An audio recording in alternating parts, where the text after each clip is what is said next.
Hello guys and gals, and welcome to another episode of Unique Items. Today we're going to be going over another axe. This one is a little bit different than the other ones that we went over. This is a broad axe. The broad axe is 8 to 20 damage and has 50 durability, which is not bad. And let's go ahead and identify it real quick. My friend. Stay a while and listen. And as you can see, it is the BloodSlayer. The BloodSlayer. Now, the BloodSlayer is a unique axe that actually does have some halfway decent stats. The BloodSlayer does get some of the bonuses that some of the other axes are just missing, which is kind of funny. So, like, a lot of the blue items are just better than most of the uniques. And the reason is because, well, the blue items just don't really have a lot of... I mean, the blue items have the stats that you need, like the bonus damage and the 2-hit rate. And a lot of the times the unique items just don't have the bonus damage, and they don't have the 2-hit rate, and they don't have a lot of the other things that you need. However, this one does have a 100% damage bonus and 200% damage versus demons. So kind of similar to a nice pair of laying of hands at Diablo 2. Now, the BloodSlayer axe does have a semi-unique graphic, which is kind of cool. I can't remember if this is like actually unique or if it's just unique to this specific type of axe, but it's interesting. The 200% damage to demons does actually apply to total damage, including strength bonuses, and there are a lot of demons in the game. You will find, though, that there are also a lot of undead, and there are a lot of beasts as well. So while this weapon will perform extremely well versus demons, another problem that you will have is that it has no 2-hit percentage bonus. Which might make hitting targets a little bit difficult. So if you were to use this particular axe, you're probably going to need some bonus to hit rings or bonus to hit amulet to increase your 2-hit percentage a little bit, because in general it just doesn't really work out very well if you don't have a high enough 2-hit percentage to be able to hit your targets. It's actually pretty linear in this game, unlike in Diablo 2 where like you could be at like 8k and miss like 50% of the time. It feels like if you are not high enough in your 2-hit percentage for the monsters that you're fighting, it's like almost a 90% like miss rate. Like you're just like hitting 10% of the time, if that. And so increasing your 2-hit percentage is actually really, really important. Now, they do have some pretty big negatives on this item to counterbalance the positives. And a lot of Diablo 1 uniques are like that. They have Kiss Curse mechanics going on throughout most of them. Now, this one gives a pretty hefty negative, though. -5 to all attributes is kind of nutty, and I'm not really sure how to explain -5 to all attributes as a like negative in this game, but each attribute gives you bonuses. Like strength gives you bonus to your damage, magic of course gives you magic and also allows you to read books. Dexterity gives you armor class and 2-hit percentage. So not only does this not have any 2-hit bonus on it, but it's actually going to bring down your 2-hit percentage. As you can see, I go from 75% 2-hit chance to 72% hit chance because it's bringing my dexterity down. The damage on it, however, is pretty nice at 17 to 41, and that hidden 200% bonus is applying to total damage, so it actually increases my damage by a pretty massive degree. To give you an example of how this would look, let's pretend that your damage was listed at 80 to 100. Well, if you were fighting a demon, it would actually be 240 to 300 with this particular item, which is kind of nutty. The other negative that this thing gives you is it reduces the level of your spells. Now, reducing the level of your spells can have a couple negative consequences. First off is it's going to increase the cost of your spells. So mana cost is one of the major reasons why you level up a spell.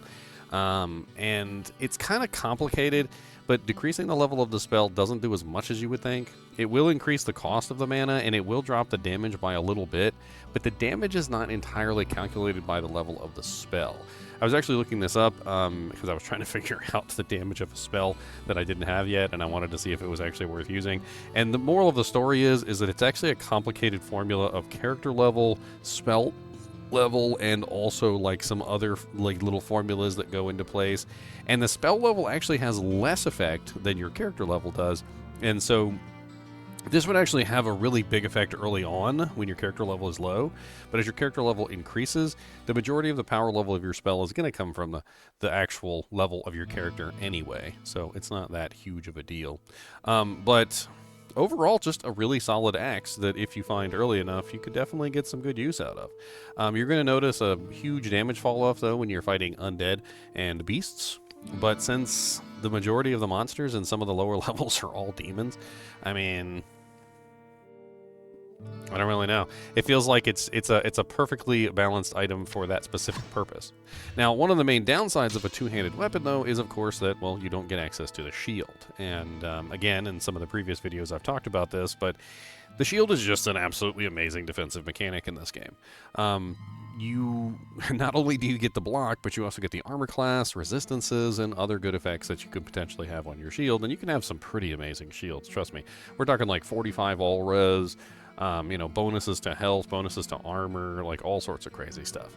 Like jade shields of the tiger and like crazy things like that. Or, there's a lot of various shields that you can get. So while this weapon might be high damage, it could also put you at risk by putting you into a glass cannon sort of a situation. There's a couple things you're going to need if you want to use a weapon like this. The first thing is you're going to need fastest hit recovery on something. It doesn't have to be on your armor. It can be on a ring. It can be on an amulet. I think you can even get it on a shield or a helmet, but you're going to need fastest hit recovery on something. The other thing that you're going to need is a high armor class. So if you don't have a shield to help balance out your armor class, then you have to have high armor class to make it so that it's very difficult for them to hit you.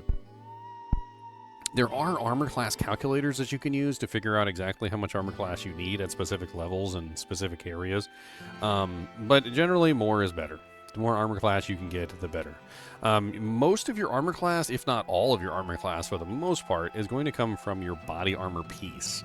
And so getting a really good armor that's like like a blessed armor that has a huge percentage bonus of its bonus, and getting a armor that has a high armor base is going to be very helpful, like a godly plate of the whale, for instance, which has the highest armor, godly full plate of the whale, which has the highest armor value, and it also has the highest bonus percentage armor value, is going to be something that you're definitely going to need if you want to utilize a two-handed weapon. Now, granted, I don't know if this one's going to be better than, like, for instance, a king's large axe of haste, which still might be better than this in general.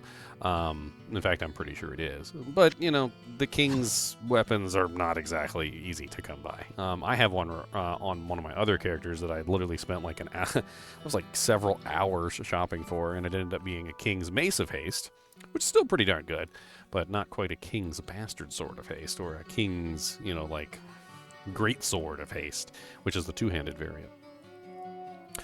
Overall, I'm not like super duper impressed with this item because it is missing the main thing that you would need, which is 2-hit percentage. But it can be offset with jewelry and things that can increase your 2-hit percentage if you need to get that extra damage while you're fighting the demons. Could be a very nice, single target item. You know how Laying of Hands works really good against demons, right? In Diablo 2. Well, I mean, you can find an area to farm specifically that has tons of demons and just utilize this axe to pretty much one-shot everything, which is pretty much what you're going to do with this thing, with the massive amount of bonus damage that it has. I'm pretty sure that even tops a King's Sword, because I think maximum King's Sword is like 200, like if you get like a perfect King's. It's been a little while since I took a look at the Kings, but I think we're easily over 100%. Now, you do lose a little bit, though. So, even though it does have 300% theoretical if you're fighting demons, you are losing a little bit from the strength that it takes away. So it's more like 295 or something. I can't remember the exact percentage bonus that you get per strength point. Now, this particular item, I can't remember exactly if this one's actually hard to find. It is definitely a very useful item in the later levels of Hell. And I think that's pretty much it. It does have a relatively high strength requirement of 50, but most warriors are going to have that no problem. So it's not really a big deal. The -1 to spell level isn't really a big deal for the warrior either, because the warrior generally tends to be more of a fighter than a caster. Granted, the warrior does still use casted spells, but a -1 to his healing and town portal and various other spells that he might use isn't really that big of a deal. I think that's pretty much it for this item. As always, I'd appreciate you guys and gals joining me. Be sure to hit that like button and subscribe button if you enjoy the channel, because this is my full-time job and it helps me out. And as always, keep watching.